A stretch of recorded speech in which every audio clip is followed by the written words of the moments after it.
আল্লাহ পাক রব্বুল আলামিন বলেন, আমার বান্দা ইযা খাফানি ফিদ দুনিয়া, আমার বান্দা যদি আমাকে দুনিয়ার মধ্যে ভয় করে, আম্মানতুহু ইয়াউমাল কিয়ামাহ, আমি আল্লাহ কিয়ামতের ময়দানে তাকে নিরাপত্তা দেওয়ার ওয়াদা করলাম।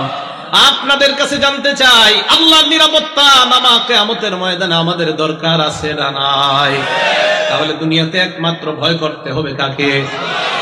আল্লাহকে ভয় করার এক নাম্বার উপকার, যারা দুনিয়াতে আল্লাহকে ভয় করবে, কিয়ামতের ময়দানে আল্লাহ তাদেরকে নিরাপত্তার চাদরে ঢেকে নেবেন।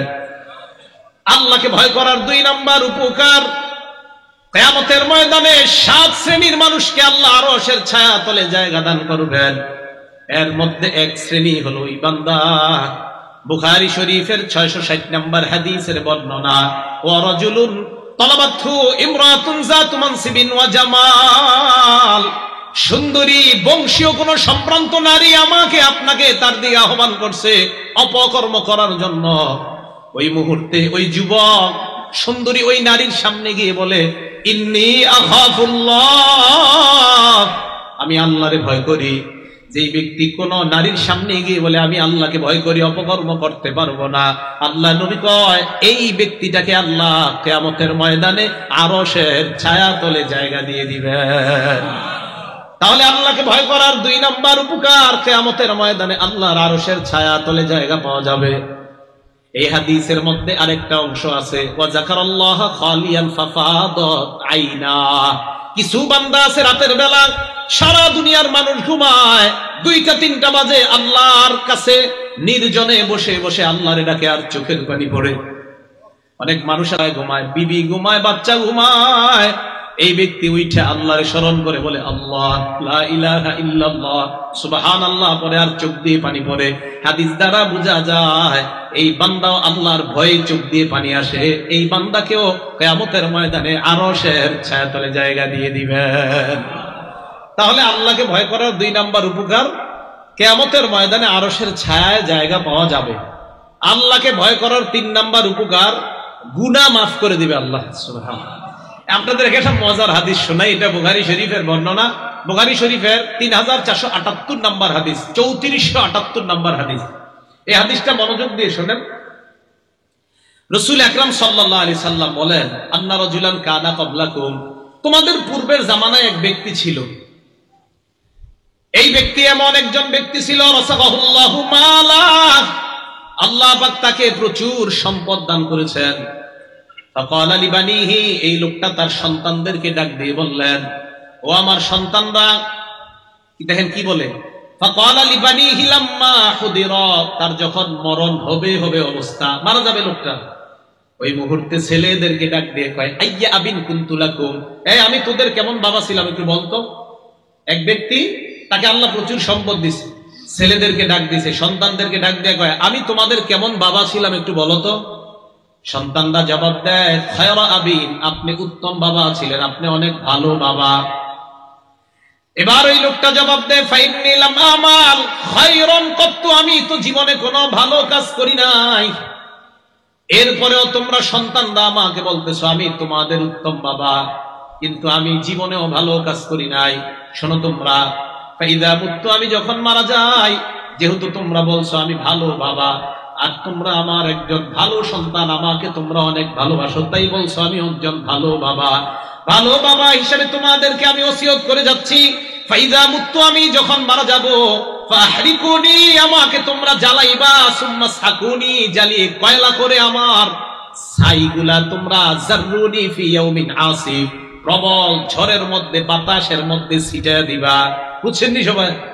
ওই ব্যক্তি সন্তানদেরকে কয়, তোমরা তো বললা আমি ভালো বাবা, আমি তো দুনিয়াতে কোনো ভালো কাজ করি নাই, এক কাজ করবা, আমি মারা গেলে আমাকে আগুনে পুরাইবা, আগুনে পুরানোর পর কয়লা বানাইবা, এই ছাইগুলা প্রচন্ড বাতাসের মধ্যে উড়াইয়া দিবা। তো ছেলেরা ওয়াদা দিছে, জি আব্বা ঠিক আছে। মারা গেছে, মারা যাওয়ার পর ফাফালুহু, সত্যি সত্যি এই কাজ করছে, পুরাইয়া। আপনারা কিন্তু আবার এই কাজ করেন না, মুসলমানদেরকে পুরানো যায় না, নাকি করবেন না? না, এইগুলা করবেন না। তো সত্যি সত্যি কি করছে, এখন তো মাসালা জানি আমরা, এখন আর পুরানো যাবে না। নবীজি আগের যুগের একটা হাদিস আমাদেরকে জানাইছে। তো নবীজি সাল্লাল্লাহু আলাইহি সাল্লাম বলেন, ওই ব্যক্তির বাবা, ওই ব্যক্তি মারা যাওয়ার পর তার সন্তানরা তাকে পুড়িয়েছে। পুরানোর পর তাকে বাতাসের মধ্যে উড়াই দিছে। ওই ব্যক্তির টার্গেট হলো যে আমারে তো আর কোথাও খুঁজে পাওয়া যাবে না, বাস আমি বাইচা গেলাম। জামাআহুল্লাহ, আল্লাহ সব একত্রিত করছে। সুবহানাল্লাহ। একত্রিত করার পর আল্লাহ পাক রব্বুল আলামিন বলেন, মা হামালাকা আলা হাযা, কিরে এই কাজ করছো কেন? ওই বান্দা জবাব দেয়, মাখাফাতু, আল্লাহ আপনার ভয় করছে। আল্লাহ আমি আপনার ভয় করছি।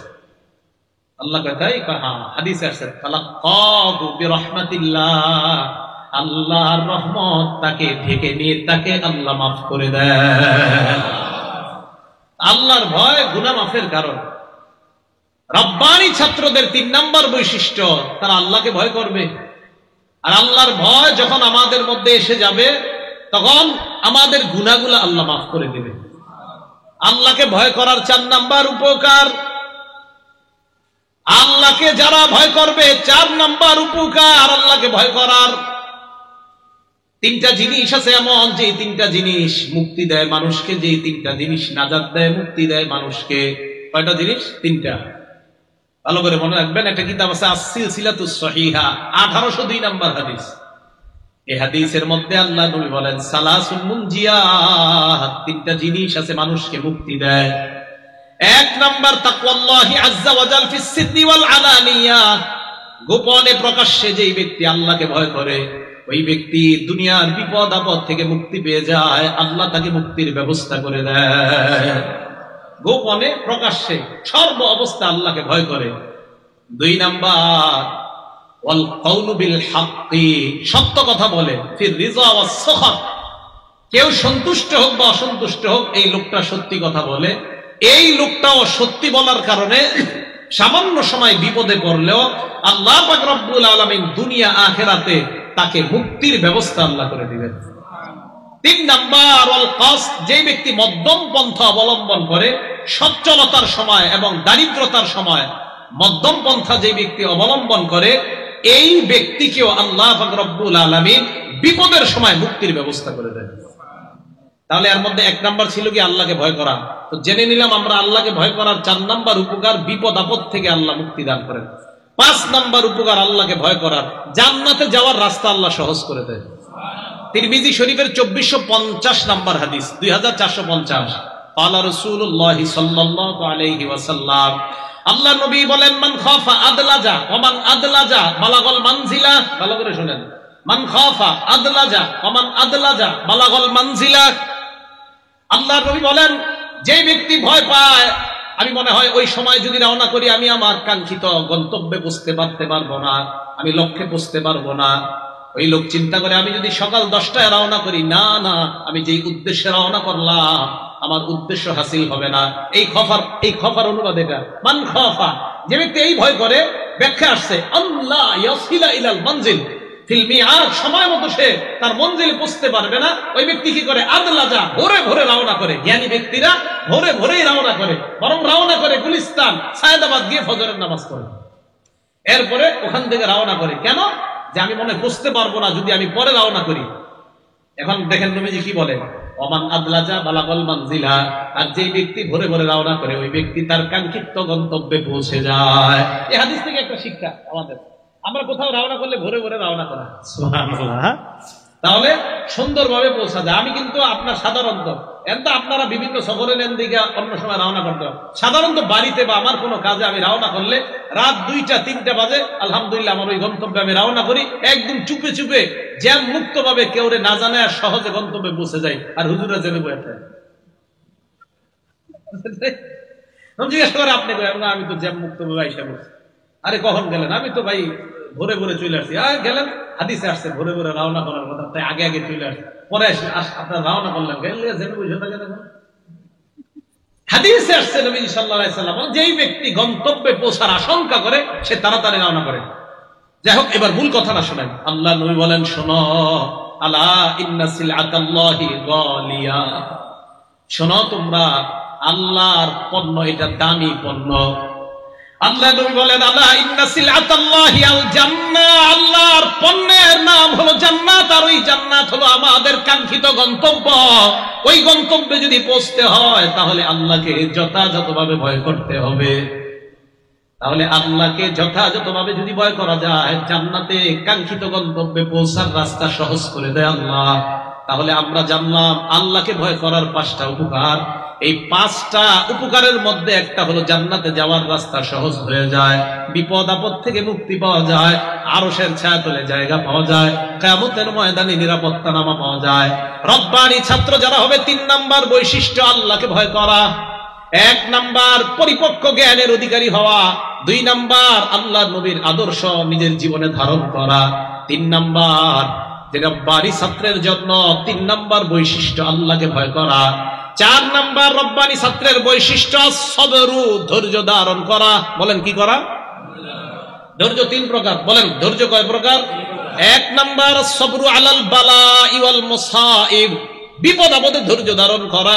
2 নাম্বার সবরু আলাত তাআ, আনুগত্য করতে গিয়ে ধৈর্য ধারণ করা। বিপদ আপদে ধৈর্য বুঝি। 2 নাম্বার আনুগত্য করতে গিয়ে ধৈর্য ধারণ করা। নামাজে আপনি দাঁড়াইলেন, ইবলিস বারবার আপনাকে ধোঁকা দিতে চায়, আপনি ধৈর্যের সাথে ইবলিসের মোকাবেলা করা। এই যে আনুগত্যে ধৈর্য, আনুগত্যে ধৈর্য। ওয়াজে এখন বসে আছেন আপনারা, মাঝখানের 2-1 ইবলিস কয়, আরে আর কত গরম লাগতেছে, ওডেনতে। শেষে একজন আল্লাহওয়ালা পীর সাহেব আসবেন। তো এখন আব্দুল হাফিজ সাহেব হুজুর আসবেন। তো হুজুর এসে গুনাজাত করবে, কথা বলবে দামি দামি কথা। এখন আপনাদেরকে এই দামি কথা না শোনা ইবলিস মাঝখানে 2-1 বলতেছে, এই ওট ওট। তাহলে এই যে পয়সা দিচ্ছেন, ধৈর্যের প্রয়োজন আছে না নাই? হ্যাঁ, এটা আনুগত্যের ধৈর্য। 2 নাম্বার সবরু আলাত তাআ, আনুগত্যে ধৈর্যশীল হওয়া। 3 নাম্বার সবরু আলাল মাসিয়া, অথবা সবরু আলাল ইজতিনাবি আনিল মাসিয়া, গুনাহ থেকে বেঁচে থাকার জন্য ধৈর্য ধারণ করা। গুনাহ থেকে বাঁচানো কিন্তু বহুত ধৈর্যের প্রয়োজন। ইবলিস বারবার কয়, আরে একটু দেখ, আরে একটু দেখ। সাইফুল্লাহ হাবিব সাহেব বয়ান করছে, তো কি হয়েছে, নাটক সিনেমা না দেখতে গেছে, আজকে শেষ দেখ। হুজুরে কালকে গিয়ে কবি, হুজুর শেষবারের মতো গতকালকে দেখ, এইভাবে আপনাকে দেখাইতে যাবে। তখন আপনি বলবেন না না না, ইবলিসে বলবেন না, দেখবো না। এই গুনাহ থেকে বাঁচার জন্য ধৈর্যের প্রয়োজন আছে না নাই?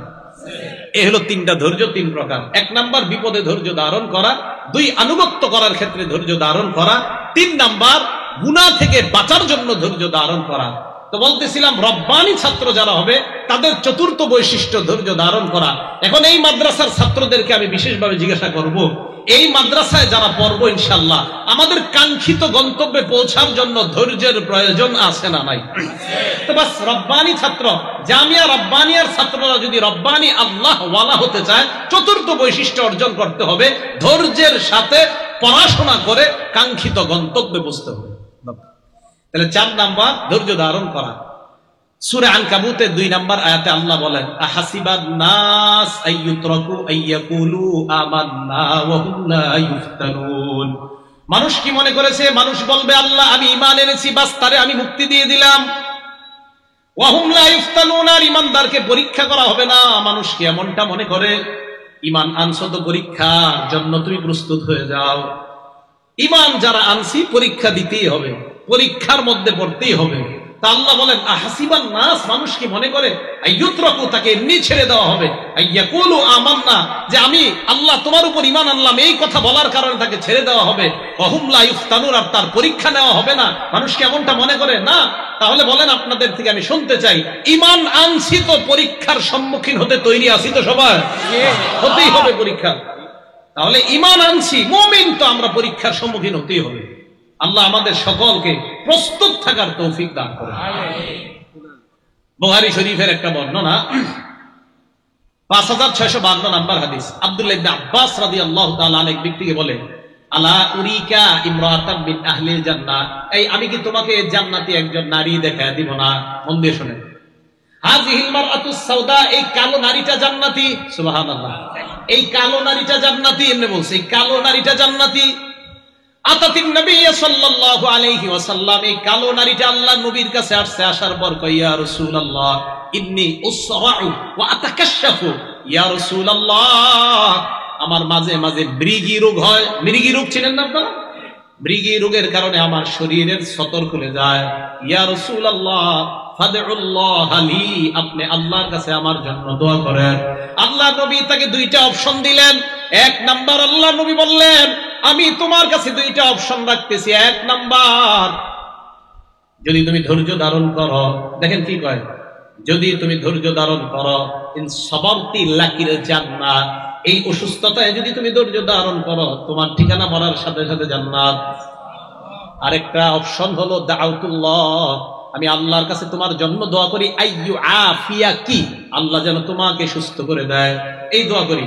ওই মহিলা কয়, ইয়া রাসূলুল্লাহ, আমি অসুস্থতা চাই না, এই অসুস্থতা নিয়েই আমি ধৈর্য ধারণ করে আল্লাহর জান্নাতি হতে চাই। হুজুর আমি জান্নাতি হতে চাই। আমি চিন্তা করি মাঝে মাঝে এরা কেমন ধৈর্যশীল ছিল। হুজুর আমি মনে পারতাম না। চিন্তা করেন আপনি, নারী কইতেছে না মৃগী রূপ, কত বড় ভয়ঙ্কর রূপ। হয় না হুজুর আমি তাহলে আমি জান্নাতে যাবো, আমি ধৈর্য ধারণ করি। কি আজীব কথা, আমি জান্নাতে যাবো হুজুর, আমি ধৈর্য ধারণ করতে রাজি আছি। পরে ওই নারী বলতেছি, ইয়া রাসূলুল্লাহ, আমার তো সতর খুলে যায়, আল্লাহর কাছে শুধু এতটুকু দোয়া করেন আমার সতরটা যেন খুলে না যায়। ফাদা লাহা, নবীজি সাল্লাল্লাহু আলাইহি সাল্লাম এতটুকু অংশের জন্য বললেন, আল্লাহ ওই রোগের দ্বারা তুমি তাকে জান্নাত দিও, আর তার এই যে সতর খুলে যায় আল্লাহ, আমি তোমার কাছে দোয়া করতেছি তার এই অবস্থাটা থেকে আপনি তাকে হেফাজত করেন। নারীকে নবী অপশন দিলেন, তুমি এই অসুস্থতায় ধৈর্য ধারণ করলেন, লাকি জান্নাত জান্নাত। আমি অবাক হয়ে গেলাম, ওই নারী কয়, হুজুর আমি ধৈর্য ধারণ করবো, আমি জান্নাত চাই। তাহলে ধৈর্য ধারণ করলে জান্নাত পাওয়া যায়। রব্বানী ছাত্র যারা হবে তাদের চতুর্থ বৈশিষ্ট্য, তারা ধৈর্যশীল হবে। তারা কি হবে? ধৈর্যশীল হবে রব্বানী ছাত্ররা। 5 নাম্বার বৈশিষ্ট্য, আসল কথাটা মন দিয়ে শোনেন। রব্বানী ছাত্র যারা হবে, আল আমালু বিল ইলমি, যা জানছে ওই জানা অনুযায়ী আমল করবে, তারাই হবে প্রকৃত আল্লাহওয়ালা ছাত্র। এই মাদ্রাসায় যা জানলাম, এই যে আজকে ওয়াজে আসলেন, যা জানলেন জানার পর আমল করা। যেমন আজকে আপনাদেরকে আমি অনেক কিছু শিখাইলাম, এর মধ্যে একটা শিখাইলাম, নবী একটা দস্তরখান বিছাইছে, এই দস্তরখানের মধ্যে খাবার। এই দস্তরখানটা কোথায়? জান্নাতের খাবার। জান্নাতটা হলো ঘর। নবী দাওয়াত দিছে আমাদেরকে, নবী নাই, নবীর ওয়ারিস আলেমরা দাওয়াত দিতেছে। দাওয়াতে যারা সারা দিবেন তাহলে ওই দস্তরখানের খাবার খাইতে পারবেন। শেষে ব্যাখ্যা দিয়ে দিছে, যারা এই ডাকে সারা দিবে তারাই মূলত নবীর অনুসারী হবে, তারা আল্লাহর অনুসারী হবে। যারা ডাকে সারা দিবে না তারা নবীর নাফরমান হবে, তারা আল্লাহরও নাফরমান হবে।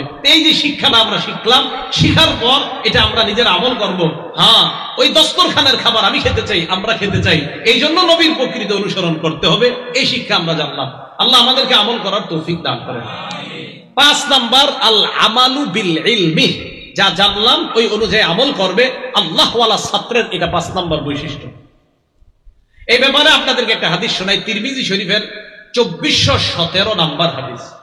ক্বালা রাসূলুল্লাহ সাল্লাল্লাহু আলাইহি ওয়াসাল্লাম, আল্লাহ নবী বলেন, লা তাজুলু কদামা আবদিন হাত্তা ইউসআলা আন উমরিহি ফিমা আফনা ওয়া আন ইলমিহি ফিমা ফাআলা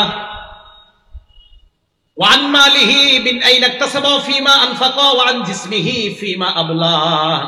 4টা প্রশ্নের উত্তর না দেওয়ার আগে আদম সন্তানের 2 পা সামনে নড়বে না। কিয়ামতের ময়দানে আদম সন্তান কোন বান্দার 2 পা একটু নড়বে না 4টা প্রশ্ন না দেওয়া ছাড়া। 1 নাম্বার, আন উমরিহি ফিমা আফনা, জীবন সম্পর্কে জিজ্ঞাসা করা হবে, জীবন কোন কাজে ব্যয় করেছো। 2 নাম্বার, আন ইলমিহি ফিমা ফাআলা, ইলম সম্পর্কে জিজ্ঞাসা করা হবে, ইলম কি কাজে লাগাইছো।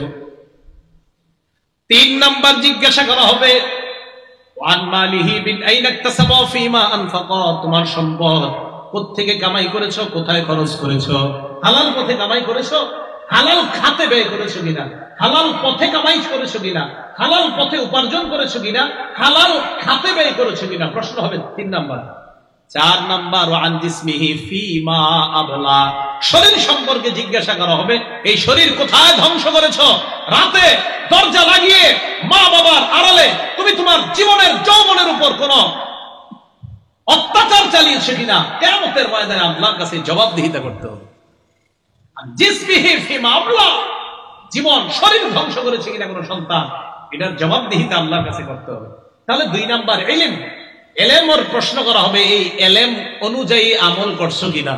রব্বানী ছাত্র, আল্লাহওয়ালা ছাত্রের 5 নাম্বার বৈশিষ্ট্য এলেম অনুযায়ী আমল করা। তাহলে আমি আবার সংক্ষেপে বলি, 1 নাম্বার আল্লাহওয়ালা ছাত্রের বৈশিষ্ট্য পরিপক্ক আলেম হওয়া, আর এটার ব্যাখ্যা দিছিলাম। 2 নাম্বার বৈশিষ্ট্য নবীর সুন্নাহকে আঁকড়ে ধরা। 3 নাম্বার বৈশিষ্ট্য আল্লাহকে ভয় করা, আল্লাহরে ভয় করার 5 উপকারিতা আলোচনা করেছি। 4 নাম্বার বৈশিষ্ট্য আল্লাহওয়ালা ছাত্রের ধৈর্য ধারণ করা, এটা 3 প্রকার ব্যাখ্যা করলাম। 5 নাম্বার বৈশিষ্ট্য যে আল্লাহওয়ালা ছাত্র হবে, তার 5ম বৈশিষ্ট্য হলো এলেম অনুযায়ী আমল করা। এই 5 বৈশিষ্ট্যে গুণান্বিত হয়ে সকলকে আল্লাহ ছাত্র হওয়ার তৌফিক দান করেন, সকলে বলেন আমিন। এই গেল মাদ্রাসার প্রথম অংশের ওয়াজ।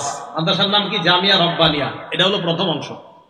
এবার হলো দারুস সুফা, দ্বিতীয় অংশের ওয়াজ। কোন অংশ? দ্বিতীয় অংশ। এটা গেল জামিয়া রব্বানিয়ার ওয়াজ। তাহলে দারুস সুফা তো বাকি রয়ে গেল। সুফা মানে হলো আঙ্গিনা, চত্বর। বলেন সুফা অর্থ কি? চত্বর। দারুস সুফা এটার নাম। বাকি সুফার অংশটা শোনেন আগে। সুফা মানে চত্বর। আল্লাহ রাসূল সাল্লাল্লাহু আলাইহি সাল্লামের মসজিদের নববীর একটা কোনা, একটা চত্বরের মধ্যে 70-80 জন সাহাবা এরা বসে থাকতো। নবীজির থেকে ওনারা কোরআন সুন্নাহ শিক্ষা গ্রহণ করতেন, নবীজির ছাত্র ছিলেন। তারাই হলো ইসলামের ইতিহাসে প্রথম আবাসিক ছাত্র। সুবহানাল্লাহ। কি ছাত্র? আবাসিক। হ্যাঁ, আবাসিক ছাত্র। এদেরকে ইতিহাসে বলা হয় আসহাবুস সুফা। এবার দেখেন, আসহাব মানে ওয়ালা, সুফা মানে চত্বর। তাহলে আসহাবুস সুফা মানে চত্বর ওয়ালা, চত্বরের অধিবাসী। তো আসহাবুস সুফা মানে নবীজির মসজিদের ওই চত্বরে যে সাহাবারা বসে বসে কোরআন হাদিস শিখতেন, তাদেরকে বলা হয় আসহাবুস সুফা, মানে চত্বরের অধিবাসী, চত্বরের সাহাবা। সুবহানাল্লাহ। এই মাদ্রাসার নাম দারুস সুফা। এই মাদ্রাসা গঠন করার দ্বিতীয় উদ্দেশ্য, ওই আসহাবে সুফা, নবীর মসজিদের ওই চত্বরে যে 70-80 জন সাহাবারা যেমন ইতিহাসের শ্রেষ্ঠ ছাত্র ছিল, জামিয়া রাব্বানিয়ার ছাত্ররা যেন ওই সুফার সাহাবাদের মতো শ্রেষ্ঠ ছাত্র হতে পারে, এই মাদ্রাসা গঠনের এটা দ্বিতীয় উদ্দেশ্য। তাহলে সুফা, ওই চত্বরে যে ছাত্র ছিল তাদের মতো এই মাদ্রাসার ছাত্ররা হওয়ার চেষ্টা করতে হবে। আসহাবে সুফাদের ব্যাপারে বুখারী শরীফের 442 নম্বর হাদিসের মধ্যে আসছে, আবু হুরায়রা রাদিয়াল্লাহু তাআলা আনহু বলেন, ইন্নী রাআইতু 70 মিন আসহাবিস সুফা, আমি আসহাবে সুফার 70 জনকে এমন দেখেছি, মা আলাইহিম রিদা। আরেক বর্ণনায় মা মিনহুম রাজুলুন আলাইহিম রিদা, তাদের কারো শরীরের মধ্যে আমি বড় কোনো চাদর দেখি নাই। কারো শরীরের মধ্যে দেখছি ইজার, একটা লুঙ্গি, অথবা আও কিসাউন, অথবা ছোট চাদর। দেখেন কি কয় আবু হুরায়রা বলেন, আমি তাকায়া দেখলাম, রাবাতুহু ফি আনাকিহিম, এই লুঙ্গি আর চাদর গলার মধ্যে পেঁচাইছে। গলায় লুঙ্গি চাদর গলায় পেঁচানোর পর তাকায়া দেখলাম তাদের কারো লুঙ্গি, কারো চাদর হাঁটু পর্যন্ত, কারো আর একটু নিচ পর্যন্ত যায়। এটাই তাদের পোশাক, এটাই তাদের পোশাক। দেখছেন, এই জন্য আল্লাহ তাদেরকে কি কবুল করছে। তা আবু হুরায়রা রাদিয়াল্লাহু আনহু আরেকটা হাদিস মনে পড়ে গেছে, তিরমিজি শরীফের 2368 নম্বর হাদিস, আন্না রাসূলুল্লাহ সাল্লাল্লাহু আলাইহি ওয়াসাল্লাম সাল্লা বিন নাস, নবীজি সাহাবাদেরকে নিয়ে নামাজে দাঁড়াইতেন। আমরা তাকে দেখতাম ওই নামাজের মধ্যে ইয়াখিরু রিজাল মিন মাকামাতিহি, কোন কোন সাহাবা দাঁড়ানো থেকে পড়ে যায়। দাঁড়ানো থেকে পড়ে যায়, জানুনি কেন? ক্ষুধার যন্ত্রণায়। কিসের যন্ত্রণায়? ক্ষুধা। আমরা কত আরামে, কত সুন্দর এই আরামের মধ্যে শিক্ষার পরিবেশ যে আল্লাহ করে দিয়েছে, সকলে বলেন আলহামদুলিল্লাহ। তাদের ত্যাগের কারণে আজকে আমরা এই আরামে শিক্ষা গ্রহণ করতে পারতেছি। তাদের ত্যাগের কারণে মসজিদে এসির মধ্যে আমরা নামাজ পড়তেছি, এটা তাদের ত্যাগ, নিঃসন্দেহে, কোনো সন্দেহ নাই। এই জন্য একদল ত্যাগী মানুষের মাধ্যমে ভবিষ্যৎ প্রজন্ম এগিয়ে যেতে পারে। আমি রাব্বানিয়ার উস্তাদরা আছে এখানে, ছাত্ররাও আছেন এখানে। এই রাব্বানিয়ার উস্তাদ ছাত্র আপনারা প্রাথমিক এখন এই মাদ্রাসায়, আপনাদের মাধ্যমেই, আপনাদের ত্যাগের কারণে এই মাদ্রাসাটা ইনশাআল্লাহ অনেক দূর এগিয়ে যাবে। একদল ত্যাগী হতে হয়, একদল ত্যাগ করতে হয়। তাদের এই ত্যাগটা পরবর্তী প্রজন্ম ভোগ করে। মাগি ভোগ করার অর্থ এই না আপনারা কিছু বান্না, না না, ওই সব আপনারা সদকায়ে জারিয়া হিসাবে আপনাদের আমলনামায় প্রতিটা মুহূর্তে আল্লাহ পাক রব্বুল আলামিন এটা পৌঁছায় দেন। একদল ত্যাগ করতে হয়। তা আসহাবে সুফার মধ্যে যারা 70 জন বা 80 জন খুব কষ্ট করে এইভাবে চলাফেরা করে, এই আসহাবে সুফার শ্রেষ্ঠ একজন ছাত্রের নাম আবু হুরায়রা রাদিয়াল্লাহু তাআলা। কি নাম বলেন তো? আবু হুরায়রা রাদিয়াল্লাহু তাআলা। এই আবু হুরায়রা রাদিয়াল্লাহু তাআলা ক্ষুধার যন্ত্রণায় মসজিদে যখন বসে থাকতো, এক বর্ণনায় আসছে মানুষ দেখে বলতো এটা পাগল, পাগল। মানে ক্ষুধার কারণে ওই যে ছটফট করতো, আপনার জমিনে শুয়ে যাইতো, ছটফট করতো, কিন্তু এটা পাগল, পাগল। আপনি চিন্তা করেন, নামাজে দাঁড়ায় রয়েছে, নামাজ থেকে পড়ে যাওয়া ক্ষুধার কারণে, কত ক্ষুধা। তো তাদের একজন ছাত্র, শ্রেষ্ঠ ছাত্রের নাম আবু হুরায়রা, মসজিদে বসে রয়েছে। নবীজি সামনে আসলেন, আসার পর আবু হুরায়রা কি ব্যাপার? আবু হুরায়রা রাদিয়াল্লাহু তাআলা আন জবাব দেয়, ইয়া রাসূলুল্লাহ সামি'তু মিনকা হাদিসান কাসীরা ফাআনসা। বুখারী শরীফের 119 নম্বর হাদিস। ইয়া রাসূলুল্লাহ, আমি আপনার কাছ থেকে অনেক হাদিস শুনি, কিন্তু হাদিসগুলো আমি মুখস্থ রাখতে পারি না, মনে রাখতে পারি না। আল্লাহ নবী কয়, তাই নাকি? কয় হ্যাঁ। নবীজি বলে, আবু হুরায়রা, আবু সুকরিদা, তুমি তোমার চাদরটা বিছায়া দাও।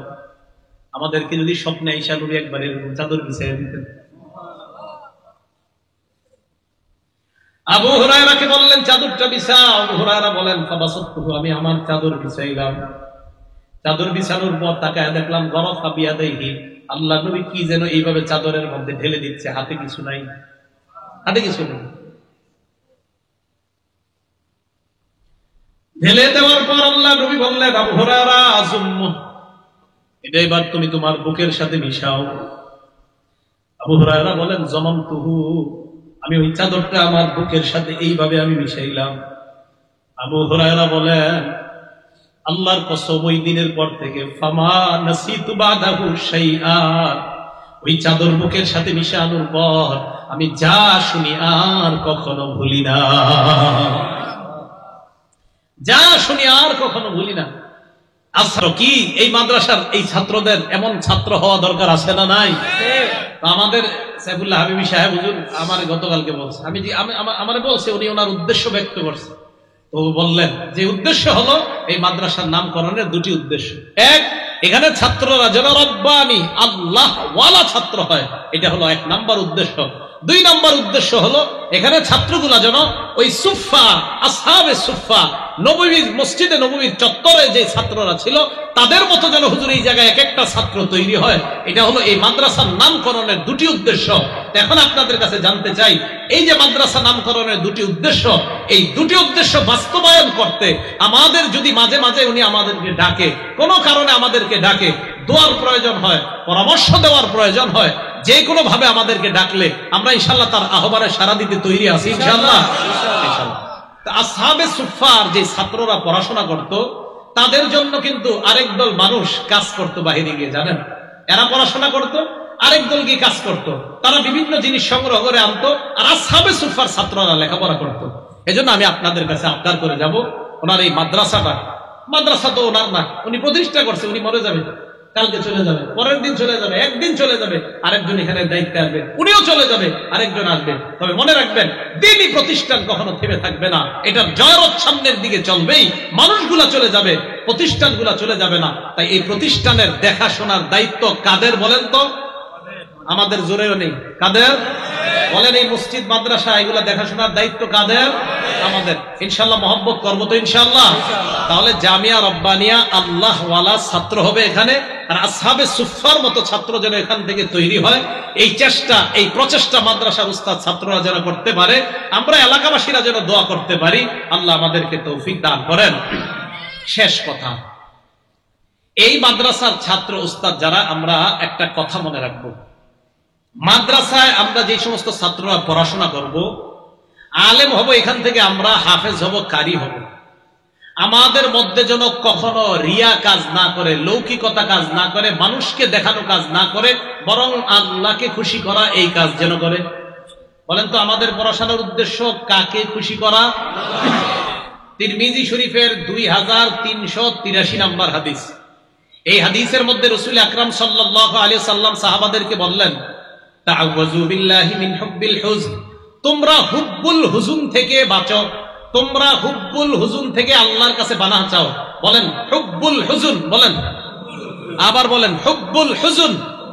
সাহাবাদেরকে নবীজি বললেন, তোমরা হুব্বুল হুজুন থেকে আল্লাহর কাছে পানাহ চাও। সাহাবারা বললেন, ওয়া মা হুব্বুল হুজনি ইয়া রাসূলুল্লাহ, হুজুর হুব্বুল হুজুন কি, এটা আপনার কাছে জানতে চাই। আল্লাহ নবী কয়, হুব্বুল হুজুন ওয়াদিন ফি জাহান্নাম, জাহান্নামের একটা এলাকার নাম। তাতাআওয়াযু মিনহু জাহান্নামু কুল্লা ইয়াউমিন মিআতা মাররা, জাহান্নাম ওই এলাকা থেকে 2 দিন আল্লাহর কাছে 100 বার পানাহ চায়। হুব্বুল হুজুন জাহান্নামের একটা এলাকার নাম, জাহান্নামের এলাকা, জাহান্নাম আল্লাহর কাছে 100 বার পানাহ চায়। আল্লাহ ওই হুব্বুল হুজুন থেকে আমি পানাহ চাই, আমি পানাহ চাই, ওর এলাকা থেকে ও পানাহ চায় আল্লাহর কাছে।